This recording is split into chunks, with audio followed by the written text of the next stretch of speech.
मी आणि माझो मित्र रात्रीचे असेच बाईक राईडला निघालो होतो. रात्रीचे 1:30 वगैरे वाजले असतील.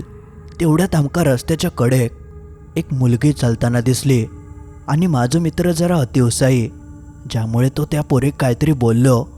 आणि त्यानंतर जा काय पुढे आमच्या सोबत घडलं ता ऐकन तुमचा काळी झाल्याशिवाय रवाचा नाही. मंडळी, तुमचा पुन्हा एकदा मालवणी बोको या यूट्यूब चॅनलवर स्वागत असा. मित्रांनो, आज मी तुमच्यासाठी आपलेच एक सबस्क्रायबर तन्मय यांनी पाठवलेले एक सत्य अनुभव असा. तुमच्याकडे सुद्धा असे काय अनुभव असतील तर त्या व्हॉट्सॲप नंबरवर माका नक्की पाठवा. आणि या चॅनल अजून सबस्क्राईब करूक नशाल तर नक्की सबस्क्राईब करा. आणि आपल्या दुसऱ्या चॅनलवर एक नवीनच व्हिडिओ इलो ज्यात आम्ही एका स्मशानात गेलो होतो. त्या व्हिडिओची लिंक तुमका वरती दिसत असत आणि डिस्क्रिप्शन बॉक्समध्ये सुद्धा देत आहे. नक्की तो व्हिडिओ एकदा जाऊन बघा. चला तर मग वळूया आपल्या आजच्या या भयंकर अनुभवाकडे.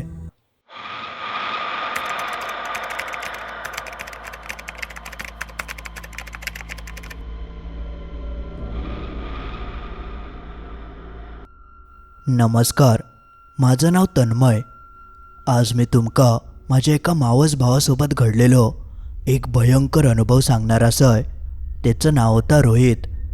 तो मुंबईकच राहायचो आणि त्याका बाईक राईड करू खूप आवडायची, ज्यामुळे तो दिवसाचो तर फिरायचोच, पण त्यासोबतच त्याका रात्रीची बाईक राईड करूक अजूनच आवडायची. त्याचे काही मित्रसुद्धा होते, ज्यामुळे तो अधूनमधून आपल्या मित्रांसोबत फिराक जायचो. पण ह्याच रात्रीचा फिरणं त्यांका इतक्या महागात पडत ह्याचो त्यांनी कधी स्वप्नात देखील विचार करूक नाही होतो. तर एकदा झाला असा, तो आणि त्याचा एक मित्र समीर ह्या दोघा जणांचा अचानकच प्लॅन ठरला. दोघांनी म्हटल्याने की आज रात्री काहीतरी फिरान येऊया. ह्या काय त्यांच्यासाठी नवीन नाही होता. ते असे अधूनमधून जायचे, पण तो दिवस त्यांच्यासाठी खूप भयंकर होतो.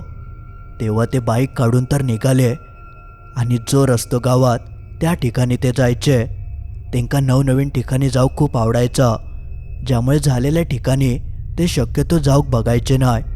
एखादं जंगली भाग, घाटासारखं परिसर अशा ठिकाणी ते अधरून जायचे.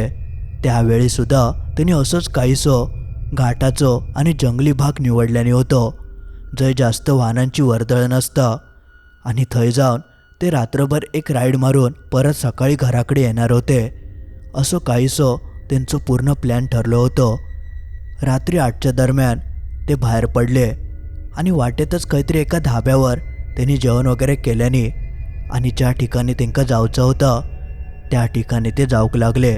साधारण 11-11:30च्या दरम्यान ते त्या ठिकाणी येऊन पोचले.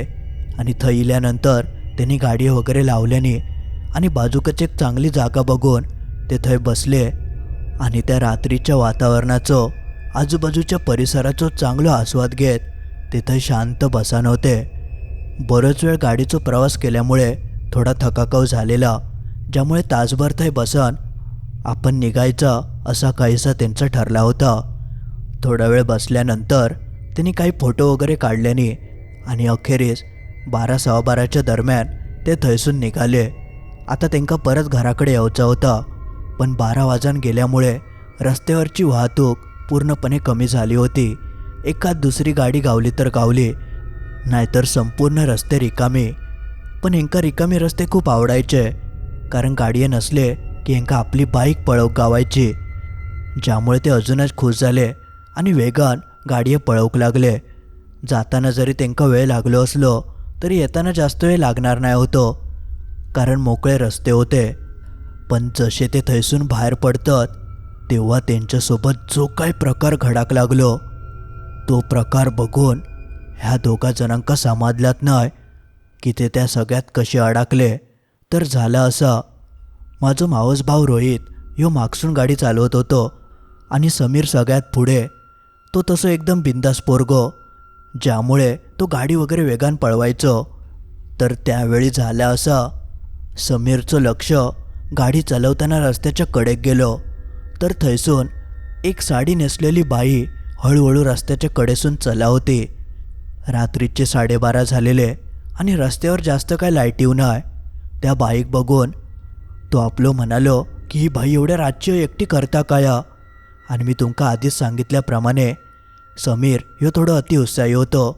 त्याका छेडछाणी करू खूप आवडायची, ज्यामुळे त्याने गाडीचं वेग कमी केल्यान आणि त्या बाईच्या बाजूक जाऊन मोठमोठ्यानं हॉर्न वाजवूक लागलो.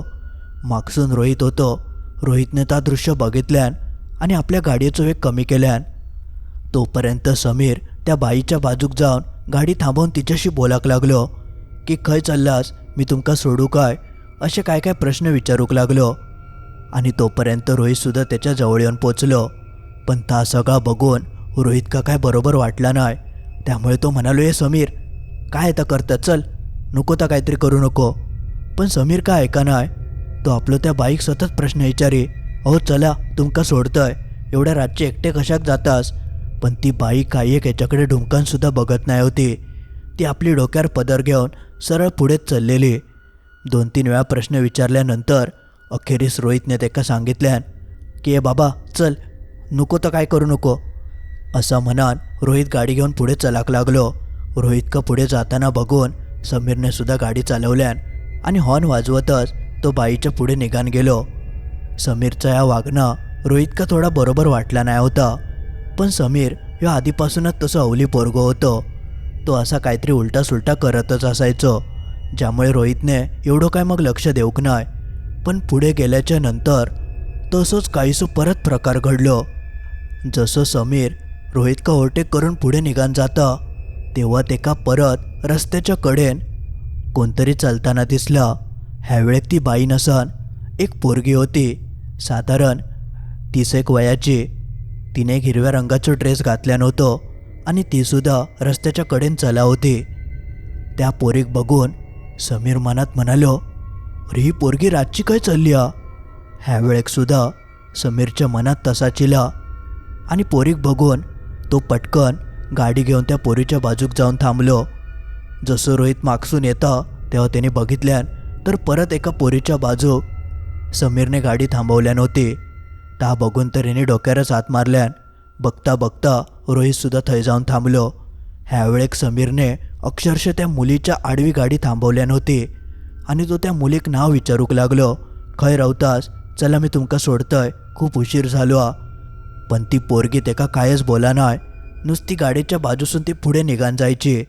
पण जशी ती पुढे गेली की समीर परत गाडी चालवून तिच्या आडवी गाडी टाकायचो. असं एकदा दोनदा त्यांनी केल्यान. थोडक्यात तो त्या पोरीची छेडच काढीत होतो. ता बघून रोहित भडाकलो. त्यांनी तेव्हा समीर का गाडीच घातल्यान आणि तो म्हणालो, आता काय करतं, चल आधी ऐसून, उगाच तुझ्यामुळे माकाव कामाक लावशील. पण समीर का ऐका नाही. सारखं त्या पोरीक गाडी आडवी टाकून चल तुका सोडतंय असा काय काय बोलत होतो. पण ती पोरगी कायच एक शब्दसुद्धा बोलाक नाही. समीरने बरंच प्रयत्न केल्यान आणि शेवटी मग तोच कंटाळलो आणि पुढे निघाक लागलो. तसे हे मग दोघजण पुढे निघाले. ह्यावेळी रोहित जरा तापलोच होतो. वाटेत त्यांनी चलता चलता समीर का सांगितल्यान की ये बाबा आता गाडी बिडी थांबवू नको आणि नको तर काहीतरी करू नको. पुढे आता गावातल्या लोकांनी बघितल्यांना तर आपली वाट लावतील. समीर बोललो, होय रे, एवढं कसलो घाबरतं, मी काय तिचं हात नाही पकडलंय, असं काय काय समीरने सांगितल्यान आणि तो गाडीचं एक्सलेटर देऊन थैसून पुढे निघालो. आणि जसं तो थैसून काही अंतर पुढे कापता तेवढ्यात तिका परत एक मुलगी रस्त्याच्या कडेसून चालताना दिसली. आणि ह्या वेळेक तिचं रूप काय तर वेगळाच होता. एकदम मॉडर्न, छोटे छोटे कपडे, बघता क्षणी कोणा भुलात अशा अवतारात ती मुलगी तेका रस्त्याच्या कडेन चालताना दिसली. ह्या वेळेक तर तेका अजिबात रावलाच गेला नाही. समीरने कसलोच विचार करूक नाही. त्यांनी सरळ पोरीच्या बाजूक जाऊन गाडी थांबवल्यान आणि तो अक्षरशः त्या पोरीकडे बघून भुललो. तो काय करता तेका समजलाच नाही. आणि जसं रोहित मागसून येतं तेव्हा त्यांनी ता जेव्हा दृश्य बघितल्यान तेव्हा तर तो चांगलोच हादरलो. कारण असं कसं काय प्रकार घडाक शकता. आधी बाई, मग 30 वयाची पोरगी आणि आता एकदम मॉडर्न पोरगी, ती पण एवढ्या रात्री, हय कशी काय चलाक शकता. रोहित का कळान चुकला होता की ह्या जा काय त्यांच्यासोबत घडता ता बरोबर नाही. नक्कीच काहीतरी वेगळं प्रकार. पण समीर मात्र पूर्णपणे त्या पोरीत गुंतलो होतो. आणि ह्या वेळेक ती पोरगी चक्क समीरसोबत बोलाक लागली. तिने नाव गाव सगळा सांगितल्यान. आणि त्यानंतर जसो समीर तिका म्हणालो की चला मी तुमका सोडतोय, तशी ती पोरगी कसलोच विचार न करता समीरच्या गाडीवर येऊन बसली. ता बघून रोहितचे हातपाय थरथर कापाक लागले. बरा तो मागसून आरडान म्हणता की अरे समीर चल, हय थांबा नको, ह्या बरोबर नाया. पण समीर ह्याचा कायच ऐका नाही. त्यांनी उलट त्या पोरीक आपल्या गाडीवर बसवल्यान आणि तो एकदम खुश, कारण असं प्रकार घडात ह्याचो त्यांनी विचार देखील करूक नाही होतो. मग त्यानंतर त्यांनी सुसाट गाडी पुढे पळवूक घेतल्यान. तशी मग रोहितने सुद्धा गाडी चालू करून त्याच्या मागोमाग तो चलाक लागलो. पण हडे रोहितचे मात्र काळजाचे ठोके वाढाक लागले होते, कारण तेका अंदाजो इलेलो की हा काहीतरी वेगळा असा. पण समीर मात्र पूर्णपणे त्या सगळ्यात अडकलेलो. आणि ह्या वेळेक मात्र पोरी मागे बसलेली असल्यामुळे समीरने गाडीचा वेग अजूनच वाढवल्यान, ज्यामुळे तो रोहितच्या नजरेसव पडा नाही. आणि हडे रोहित मात्र मागसून मोठमोठ्यान जोरजोरात हॉर्न वाजवून तेका थांबवचा प्रयत्न करता. पण समीर का ऐका नाही. तो सुसाट वेगान पुढे निघान गेलो. रोहित म्हणालो की आता काय करू. रोहितने गाडीचा वेग वाढवल्यान काय हो करून एका थांबवक होया, नाहीतर याचा काय खरा नाही. ह्या भीतीन रोहितने गाडीचा वेग वाढवल्यान. याआधी त्यांनी इतकी गाडी कधीच पळवक नाही होती, पण आपल्या मित्राच्या खातीर त्यांनी ह्या सगळा केल्यान.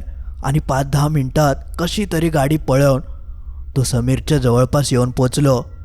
तशी तेका थोडी लांबवर समीरची गाडी दिसाक लागली. तसं तो मोठमोठ्यान हॉर्न वाजवतच कसो तरी समीरपर्यंत येऊन पोचलो. आणि एका हॉर्न वाजवताना बघून समीरने सुद्धा गाडीचा वेग कमी केल्यान. आणि तोपर्यंत समीर कंटिन्यू त्या मुलीसोबत बोलतच चाललो होतो. त्याचं नाव काय, काय करता, त्या सगळा काही तो तिका विचारत होतो. आणि आपली सगळी माहितीसुद्धा त्या मुलीक देत होतो. पण जसं रोहित समीरच्या मागसून येता आणि त्याच्या जवळ येऊन पोचता, तेव्हा तेका समोरचा काय दृश्य दिसला. त्या दृश्य बघून त्याच्या तर पायाखालचीच जमीनच सरकली.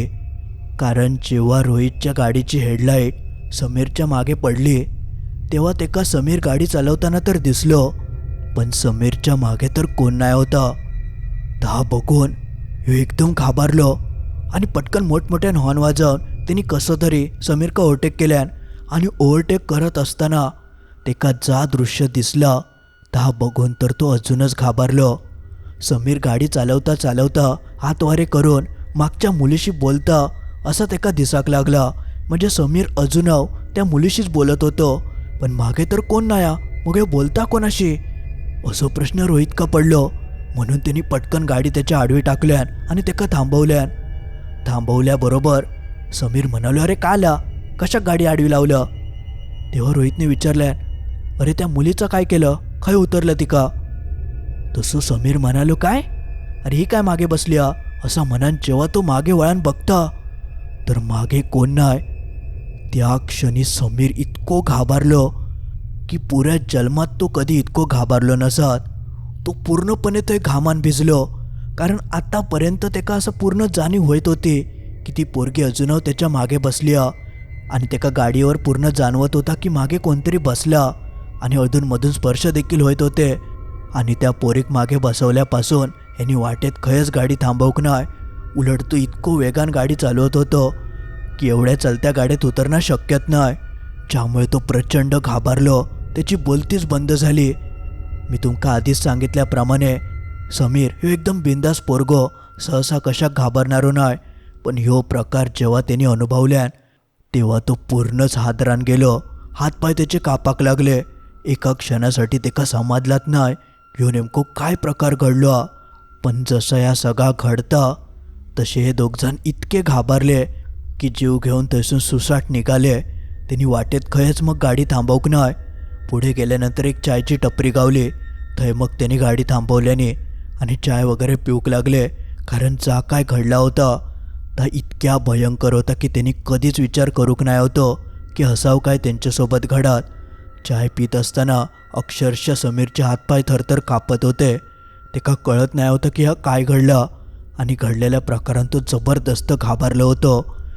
रोहित का कळालेला की काहीतरी हो भयंकर प्रकार पण तो समीर का अडवच्या आधीच समीरने ता सगळा केल्या नव्हता आणि तो चांगलंच अडकलेलो. पण ह्या दोघांका असा घाबरलेला बघून ते चायवाले काका म्हणाक लागले, अरे कायला ह्यो इतकं घाबरलो कशा का, तब्येत वगैरे ठीक आहे ना? कारण अक्षरशः समीरचा अंग पूर्ण कापत होता. तेव्हा मग रोहित त्या काकांका म्हणालो की हो काका, मागे असं असं आमच्यासोबत प्रकार घडलो, त्यामुळे हो घाबरलो. तर ऐकन तो चायवालो म्हणालो, अरे बाबांनो, तो रस्तोच तसो हा, ती जागा बरी नसल्यामुळे असे प्रकार घडतात. तर ऐकांतर ह्या दोघांची अजूनच तणतणली. मग त्यावर रोहित त्या काकांका म्हणालो, अहो काका, आता काय भियाची गरज नाही ना, कारण आम्ही त्या पोरीक सोडल्यानंतर वाटेत काही थांबाक नाही, सरळ हय निघानिलं आणि वाटेत ती आमका खंय दिसाकव नाही. पण त्यावर ते काका जा काय बोलले तर ऐकान ह्या दोघांचे काळजाचे ठोकेच चुकले. तो माणूस म्हणालो, अरे आता जरी ती तुमच्या मागे दिसत नसली तरी ती अजून तुमच्या मागेचा. एकदा तिने कोणाक पकडल्यान की ती सहसा सोडत नाही. जसे हे शब्द ह्या दोघांच्या कानी पडतात तसं यांच्या अंगावर काटो इलो. त्यानंतर हे कायच बोलले नाही, गपचूप चाय पिल्याने आणि ते थैसून सरळ घराकडे जाऊक निघाले. पण वाटेत त्यांच्यासोबत तसं परत काय प्रकार घडलो नाही, ज्यामुळे रोहितने समीरका नीट समजावल्यान. तो म्हणालो, तू काय आता घाबरा नको आणि त्या चायवाल्या काकांचा काय ऐका नको, जा काय झाला तर झाला, आता जास्त विचार न करता आपण ऐसून पुढे निघाया, आपल्या काय त्रास होतो नाही, छोटे मोठे असे प्रकार घडतात, असा काहीसो आधार देऊन समीरका त्यांनी सांगल्यान की आता तू झोप, आपण उद्या काय तर बघूया. असं म्हणून तो सुद्धा आपल्या घराकडे निघान गेलो आणि हे दोघवले आपापल्या घराकडे जाऊन झोपले. पुढच्या दिवशी तसं काय प्रकार घडलो नाही, सगळं काही शांत होतं. हे सकाळी सकाळी येऊन भेटले. दोघांका बरा असलेल्याचं बघून ह्यांच्या थोडं जीवात जीविलो आणि मग या दोघांनी ठरवल्याने की आता झालेल्यावर काय बोलायचं नाही, आपण थोडक्यात वाचलो. आणि त्यानंतर त्यांनी रात्रीचे राईड करूचं बंद केल्याने. पण ह्या दोघांका असं वाटत होतं की ते सुटले, पण तसं नाही झालं. कारण 7-8 दिवसांनी अचानक समीर का काय तर वेगळाच होक लागला. समीर मी आधी सांगितल्याप्रमाणे एकदम बोलणारं पोरगो, सगळे त्याचे मित्रवर्ग आणि रात्रीचं हडेतडे तो फिरतच असायचो. पण त्या घटनेपासून त्याचा स्वभाव पूर्ण बदलान गेलो. तो एकदम एकटो एकटो राहावाक लागलो, मित्रांशी बोलायचो नाही, खडे बाहेर फिराक जायचो नाही, आपल्या खोलीतच बसून राहावाक बघायचो. आणि तो आठवड्यासून एकाच दुसरी बाईक राईड ह्यो करायचोच. पण ह्या घटनेनंतर त्यांनी बाईक आणून जी खळ्यात लावल्या नव्हती, त्यानंतर त्यांनी बाईकचा हातसुद्धा लावक नाही. म्हणजे तुम्ही विचार करू शकताच की किती त्याच्यात फरक पडलो होतो. त्याचे मित्र सतत त्याला फोन करून म्हणायचे, अरे चल आमचं असं प्लॅनिंग झालं, येतं ना? पण तो कधी घराच्या बाहेरच पडलो नाही.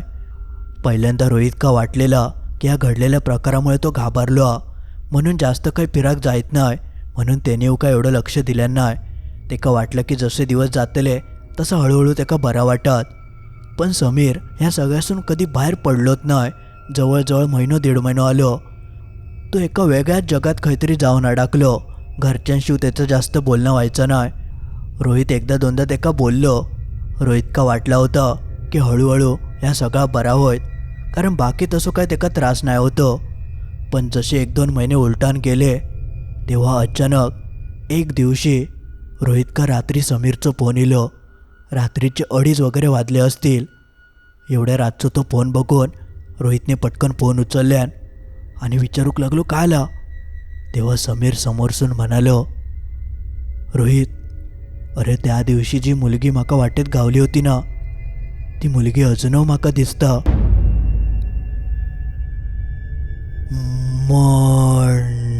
मंडळी, आज पुरता एवढाच. मित्रांनो, काही गोष्टी अशा असतात जे एकदा पाठी लागले की कधी ते आपली पाठ सोडत नाही. असंच काहीसो प्रकार समीरसोबत घडलं होतं. त्यांनी जीवनात एक अशी चूक केल्यान ज्या चुकीमुळे त्याचं संपूर्ण आयुष्य बर्बाद झालं. अशा गोष्टी एकदा पाठी लागले की त्यांची पाठ सोडवणं खूप अवघड असतं. खूप काय करूचं लागतं आणि योग्य मार्ग नाही गावलो तर मग कायमस्वरूपी या ओझा आपल्यासोबत कायम राहतं. तर अशी काहीशी होती आपल्या सबस्क्रायबरांनी पाठवलेली.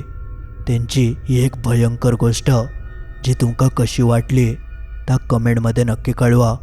आणि तुमच्याकडे सुद्धा असे काही अनुभव असतील तर त्या व्हॉट्सॲप नंबरवर माका नक्की पाठवा. आणि आपल्या मित्रमैत्रिणींका या व्हिडिओची लिंक शेअर करूक विसरा नको, जेणेकरून ते अशा गोष्टी ऐकतील. आणि अजून तुम्ही या चॅनल सबस्क्राईब करूक नसाल तर या चॅनल नक्की सबस्क्राईब करा.